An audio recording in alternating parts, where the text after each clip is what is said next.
నమస్తే అండి, welcome back to my హిస్వేల్.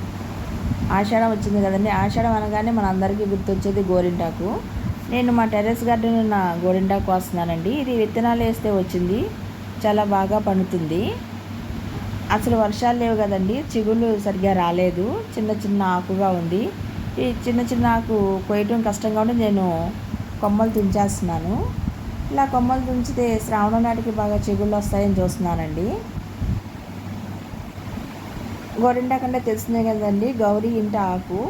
ఆ గౌరీ ఇంట ఆకు ఇప్పుడు మన అందరి ఇంట్లోనూ ఉంటూ మన అందరికీ అలంకారంగాను అలాగే ఆరోగ్యానికి ఎంతో మేలు చేస్తుంది.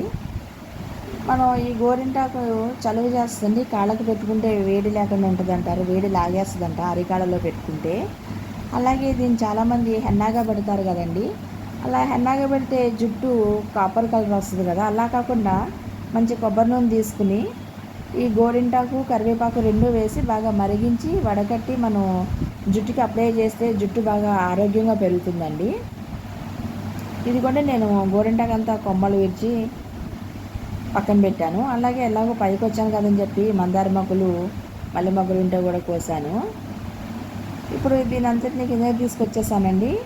అంతా ఆకు శుభ్రం చేస్తున్నాను. గోరింటాకు అయితే కాస్త వచ్చిందండి. నేను చింతపండు వేసి మిక్సీ పెట్టాను. చింతపండు వేయటం వల్ల ఎర్రగా పండుతుంది. ఇదిగోండి గోరింటాకు పెట్టుకున్నాను. నాకు చాలా ఇష్టం గోరింటాకు అంటే. చూడండి, పెట్టుకుంటుంటే చెయ్యి ఎర్రగా పండింది. మీరు ఆషాఢం కదా, మీరు అందరూ కూడా గోరింటాకు పెట్టుకున్నారనుకుంటున్నాను. Thank you for watching.